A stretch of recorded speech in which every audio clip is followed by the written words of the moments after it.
So I went to visit my therapist, and after talking with him for some time, he said, "I'm kind of concerned.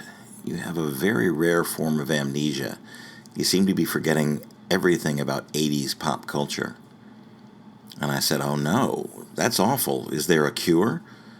And he said, "Wow, it's much worse than I thought."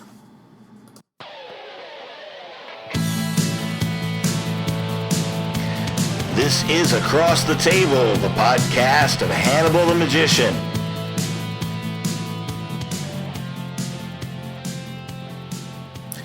Well, hi. Looks like I am finally back up and running with studio quality and sitting back in my familiar desk in a whole new office, which is part of my space in my new living quarters in Los Angeles, California. How you been? I am going to apologize right up front for the spotty presentations that I've been giving, the here and there, and the not reliable on scheduling, and I can't promise it's going to get any better, but here we are today, and I'll give you my full attention for whatever that's worth. I hope you're all well. I hope you've had a good couple of months. There have been podcasts in the interim and a whole story about traveling and all the other things, but this is the first time I've been able to actually set up the studio and the computer and get the microphone working and everything else. So my state of mind has been here and there. It's been all over the place lately. So I'm sorry. I will give it my very best effort from what we're going forward here. Magic and stuff in Hollywood and trials and tribulations in real life and all the things that those of you that listen to me, that follow me, tune in for. I do hope it's worth it. I put up a new link just in some off time. I have a new path for you to follow, nakedelfboots.com. If you go to NEKKIDELFBOOTS.com, nakedelfboots.com, it's a direct link over to the Patreon page if you'd like to support this art, if you'd like to support me in my endeavors and my road forward. Let's get the bad news and bad stuff out of the way first. Again, when I talk about these things, I'm putting my heart straight out and I'm telling you exactly what my thoughts are, and so be it as far as what it is. I don't hold anyone in particular blame. I'm certainly not angry at anyone. I'm a little dumbfounded. I'm a little stunned. I'm a little hurt, but none of this is done out of any kind of animosity to anyone else. I'm simply keeping you up on my life, and I'm not telling you everything. I tell you most things. There's certain things you have to keep to yourself. There's certain things that you have to ponder over for a while, but you're interested. You're listening. And if you're listening, I'm going to tell you what's on my mind. So, backing up a step or two, I moved to Los Angeles in February of this year, 2018. I packed up a 16-foot truck with the belongings that I wanted to keep. I shed an awful lot of things, left them behind or donated to people or Goodwill or sold a few pieces of magic memorabilia and some other things just to help me get across the country. My first day out on the road, an old debt popped up to surprise me, and $2,500 was taken out of my bank. It just did. The bank had decided, I owed it, and I had never received notices from it, but it was time to pay it, and they took $2,500 straight out, and I was in Alabama at the time. I was parked behind a Walmart, sleeping in the truck. So it was a surprise, but because of friends, because of you guys, because of the ability to busk and raise some money that way, I was able to continue the journey, and through several other trials and tribulations, which are all chronicled here, I won't rehash everything, I made it here, and I have a 15 by 15 foot room. And when I walked in, there was a sign hanging up that Lily and Eddie and Rob had put up that said, "There is love where you are." So I am in a loving household. I'm in a creative atmosphere. I'm in a creative place. But because of the move and because of, starting a new life and because of having money removed immediately from my account like that and having to fight to get, funds back up, I was delinquent on alimony. And because I was delinquent on alimony, I was hit with yet another contempt of court order. And I was to appear in court on May the 21st to defend myself, to explain why I was delinquent, to explain, what I planned on doing from this point forward. Now, let me be really, really clear on this. This is not child support. This is not me trying to, shirk anything or not support my kids. My kids are all grown. My children are grown. This is simply alimony. And my alimony is $2,300 a month. That's a whole other story. $2,300 a month. I do card tricks for a living. I run a small business. And I don't, I'm not getting into excuses. Those are the facts of the matter. That's what I owe. So I was hit with this contempt of court order. I was to appear in May at the hearing. As time rolled around, it was really clear that not only would I be missing work if I went, flew back across the country to Charlotte to attend this, because of business, because of the way things are, and simply because of expenses and finances, I didn't have the money to even afford the plane ticket to get to Charlotte. So I contacted the clerk of court, and I sent a letter about, the hardship and everything else that they required to let them know I could not be there. I contacted the state-appointed lawyer that I had and let him know that, this is just what it is. I'm not hiding, I'm not ducking, I'm just, there. Can't be there. So May the 21st came, and May the 21st went, and I received no correspondence from anyone, not from the court, not from the lawyers, not from anybody.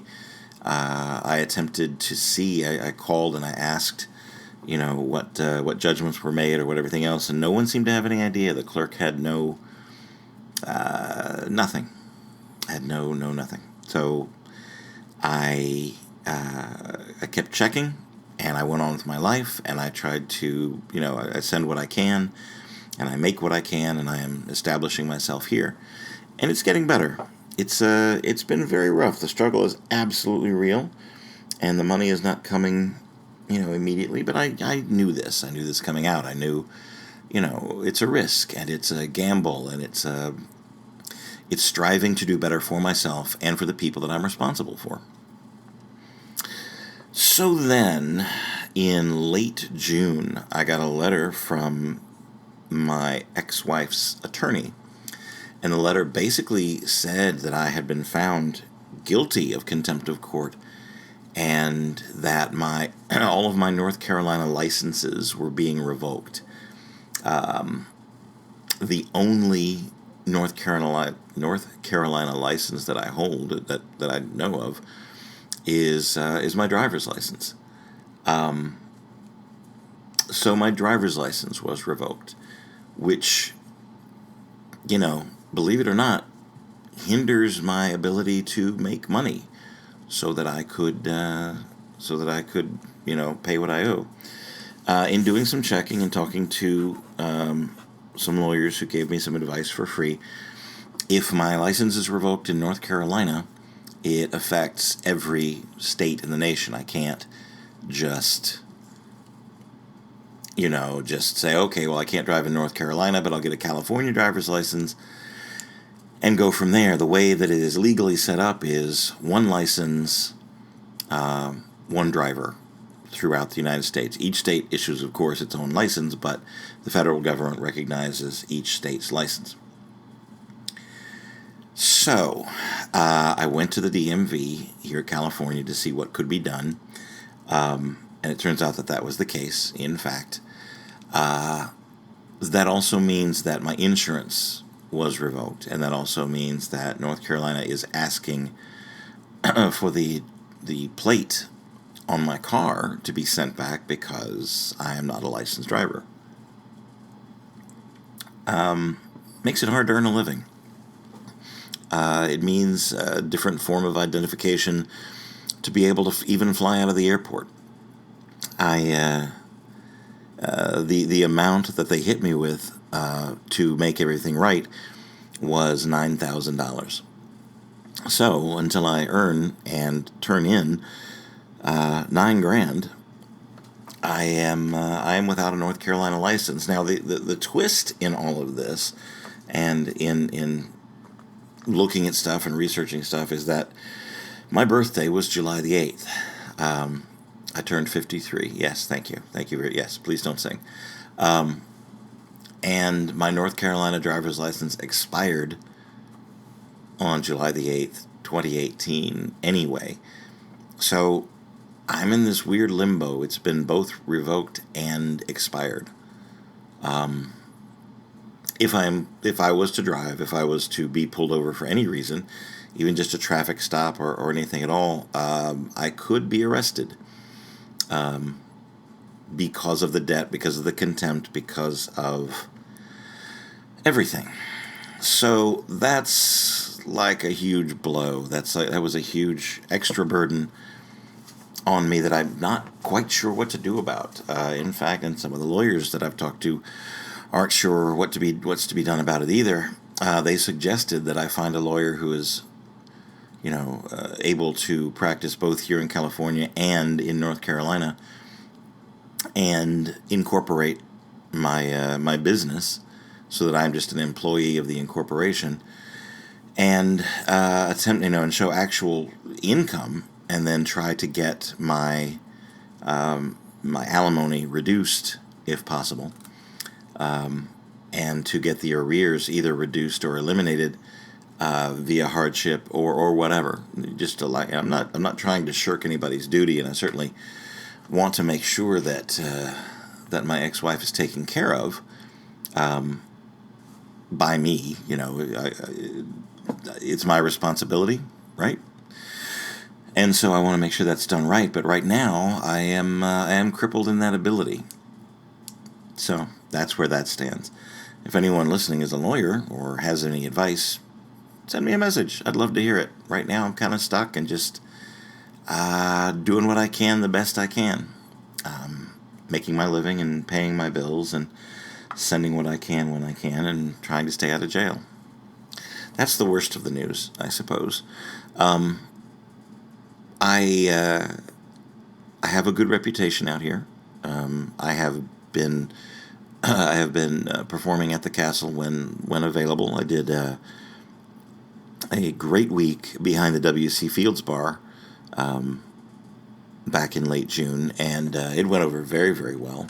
I am scheduled to work again in August 20th through 26th in the Close-Up Gallery, and that's where I thrive and I shine. And I'm actually working on new material to bring forward to the Close-Up crowd, and I'm excited about that. So that's kind of, these are the newses. I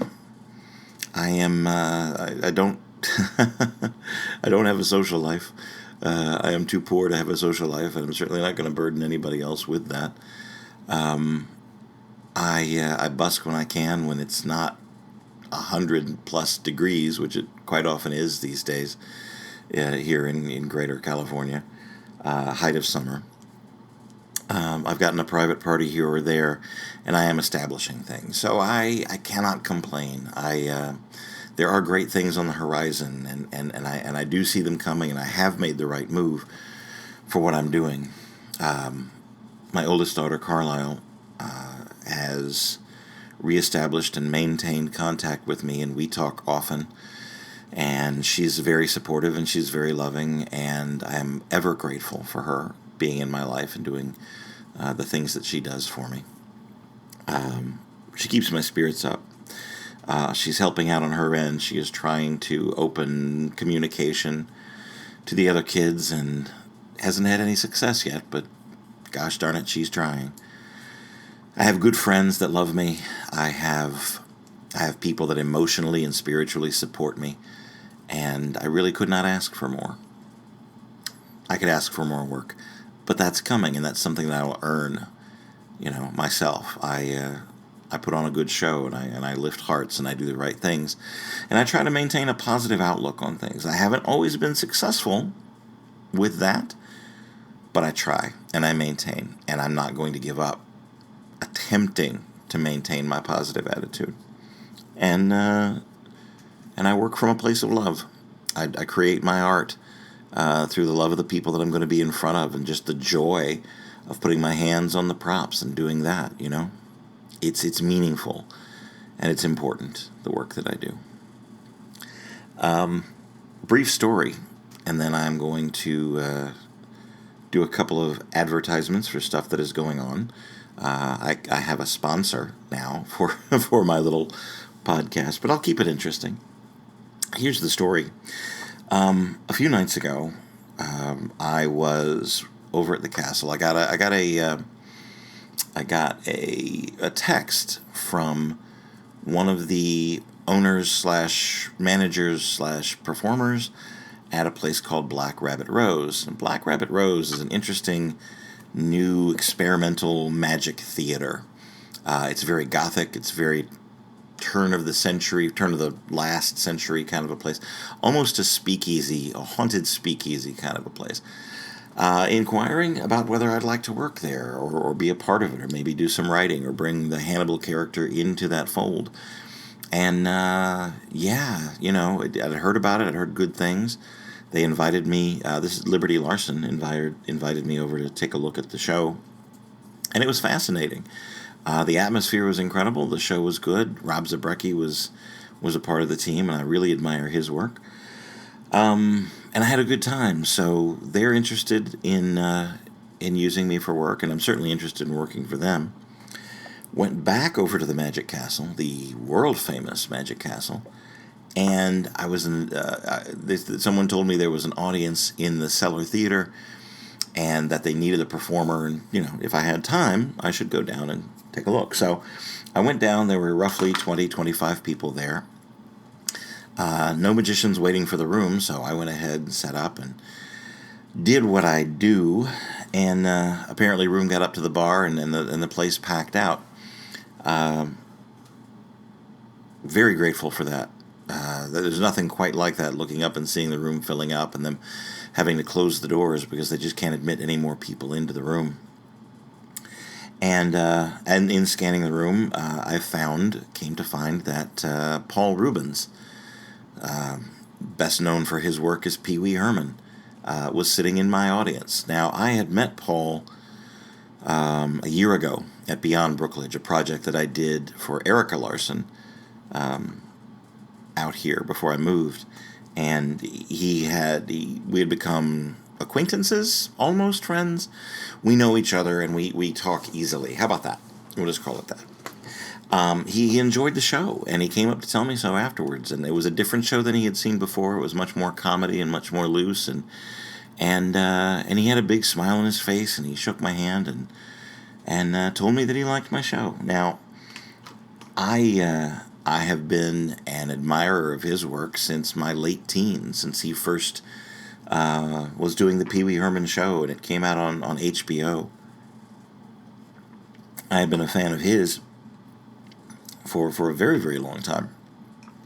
If you've never had the experience of having someone you admire come and tell you that they like your work, I can tell you there's nothing quite like it. There's literally nothing quite like it at all. So I was floating. I was on cloud nine. While we were talking, Erica came up, and we had a few words about some future work. We are working together, murky future, for a project involving Orson Welles, his life and his magic, and I'm excited about that. And Erica is enthusiastic about my work in the castle and what I'm bringing to the table there. So we had a discussion about the future, which left me feeling very, very good about the prospects and the things that are coming up. I love the Magic Castle. I love the atmosphere there, the people that come there. I love the ability to perform there and be part of a decade. They're 55 years old now, a decades-long tradition of the finest magic in the world, and I'm a big part of it right now.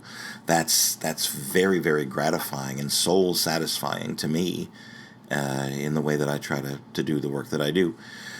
And who knows what might happen in the future there. But I have a good reputation. I have the respect of the powers that be. So onward we go, right? As we were talking, as we were having our little conversation, one of the floor managers came up and said there was a smaller group that was looking for a close-up magician, and would I be interested in entertaining them? And yes, of course I would. Of course, I'm high as a cloud right now. I'm feeling very good about myself. I would love to entertain some new people. And so I was ushered into one of the smaller theaters, and the special guest that had requested was Dick Van Dyke. And Dick Van Dyke had a couple of guests in at the castle, and they wanted a close-up show, and if I thought I was high as a cloud before, my friends, we went into Irma's room, we sang a couple of songs from, briefly, sang it, we didn't sing it all the way through, briefly sang a few songs from Mary Poppins and Chitty Chitty Bang Bang, and relived my childhood. And I got to entertain these guests who, once again, there's no feeling like it. There's nothing. There, it's frightening, and it's downright scary, and it's confirming. They laughed, and they bounced up and down in their seats, and they clapped their hands, and we all had a grand time. And I went home, and I slept better than I have, and I couldn't tell you how long. I am doing the right thing. I found the ability in my hands. I was asked to make a choice between art and family, a family that had grown up, children that had grown up, a relationship that had fundamentally changed, versus the art that was put in my hands to do. And I still believe I made the right choice. Again, I'm not demeaning anyone.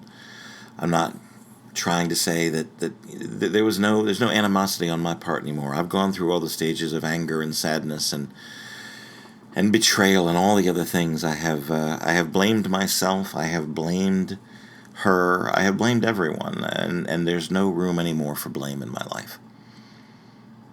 I have started anew. I am still Hannibal the Magician. I am still doing what I do the best, and I'm doing it the best I know how. So, here we sit. It is, I guess I forgot to say this, right? Currently, it is Thursday, July the 26th, 2018. My favorite restaurant in Charlotte. This is my sponsor. This is not a commercial ad so much as just to say my favorite restaurant currently in Hollywood is Shin Ramen. Great couple, and his kids run this place, and it is fresh food, no MSG. It is astoundingly tasty. He's put in the months since I've been here, he started also doing sushi in very unique flavors and styles, and it is well worth your time. If you're in Hollywood, it is at the corner of Hollywood Boulevard and La Brea. Shin Ramen, it's my favorite restaurant, and it is awesome. And by sheer coincidence, they are also a sponsor for this particular podcast. So thank you, Shin Ramen. Thank you, Tim and Sarah. I'm really glad for your love and your friendship and your support. If you would like to support this particular podcast, if you'd like to support me and my art, my Patreon page is patreon.com/magicartist, or you could do a search for Christopher Hannibal. I am out creating stories of magic on the road. I'm offering a special perk to those people who support me in the amount of $10 a month or more. I am putting out audio chapters of the book that I wrote across the table for those people who support me at that level. Any amount helps. If you have $1 to spare a month, I would greatly appreciate it. It helps me keep doing my art. It helps me in immeasurable ways you cannot understand. I am back to being a struggling artist, and I love it, and I'm thriving on it, and I'm making it happen. And part of the way I'm making it happen is your support. The other ways you can support me is just by liking this, by sharing the podcast with friends. by linking to it on your social media. If you like it, share it. That's really a bigger help than you can imagine. I'm glad of you. I'm glad of magic. I'm glad of myself. I'm starting to learn to love myself again. And the road's interesting. Man, sometimes it's hard. Sometimes it's a real burden. But the burden's worth carrying, and it builds the strength and it builds the character. I found out late in life, I was 26 years old, I found out then that I was a magician. And it's progressed from there.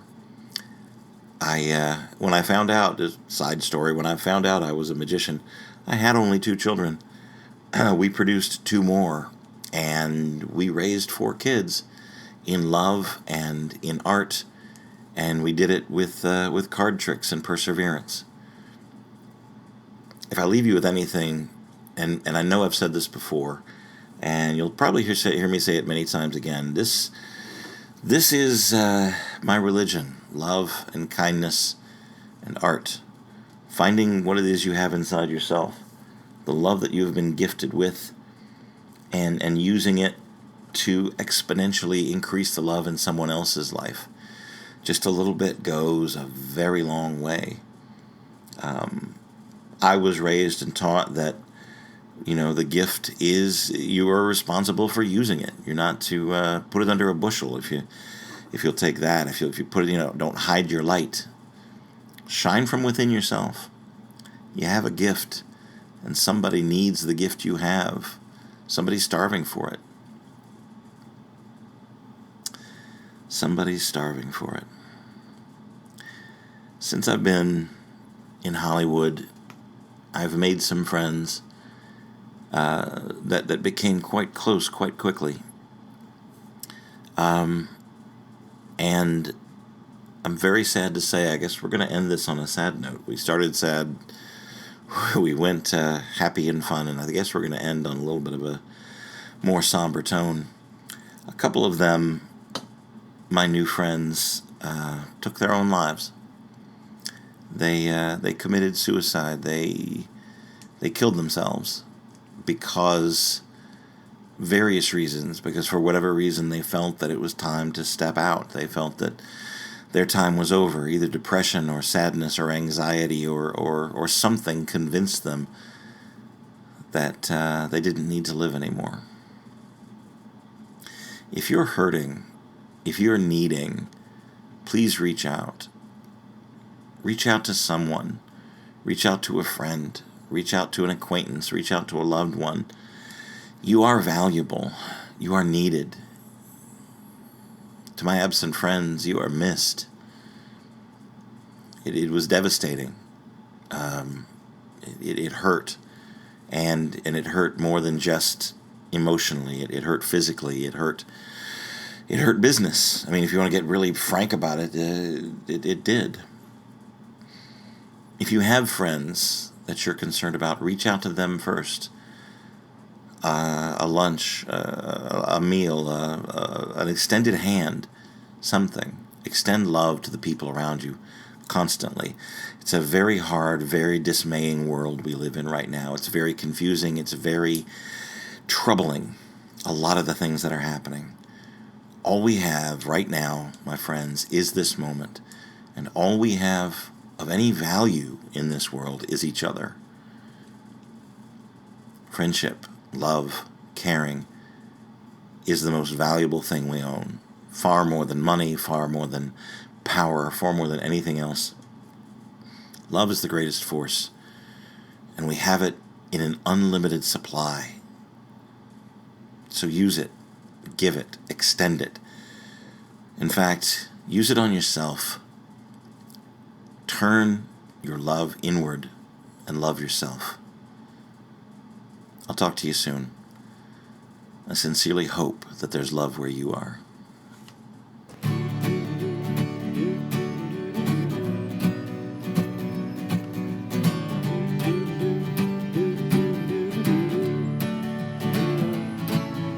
Sitting on the corner, staring down the street wall, making funny faces at the people who don't mean the world. pockets for all the world to see. Oh, whoa. Singing our old songs, busking you and me. Oh, whoa. Oh, whoa. Oh, whoa. It's funny how they always seem to wanna get away from you. Just throw a little money and say, hey man, now do just what you do. You sing a little anthem and answer, hey man, I am. Just a little more dough and I'll show you where I stand. And that's the plan, ain't life grand? Raking in the quarters, nickels and the dimes of woe. Just breathing and dreaming and passing by the time of woe. Whoa. Thinking of the past and what we live for, then whoa. And where we're living now, our worries in the winter, whoa. Whoa. Whoa. It's funny how she always seems to wanna get away from you. She calls you honey in the jar, but when she's out, you're glue. Lord, it's true. You put your axe up in the case and then you ease and making haste for the dough. Then you bust into the corner, get your busking all in order for the show. On the road, here we go.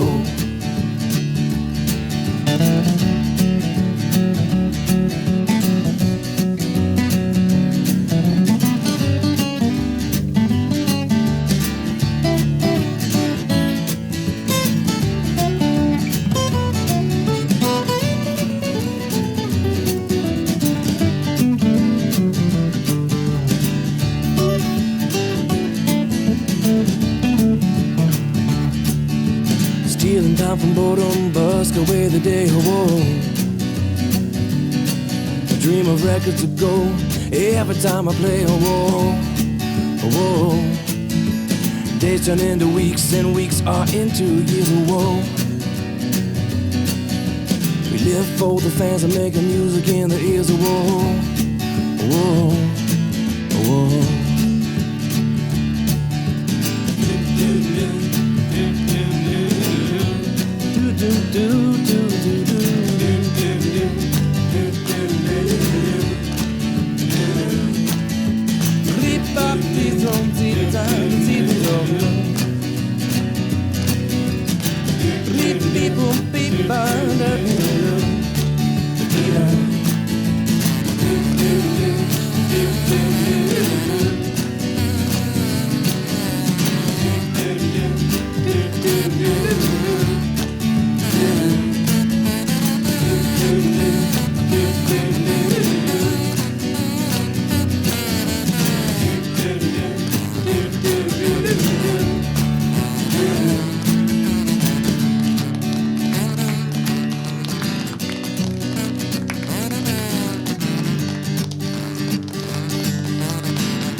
Sorry. Oh, it's so ridiculous. Okay. No, I think I'm good. I do wish we could chat longer, but I'm having an old friend for dinner. Bye.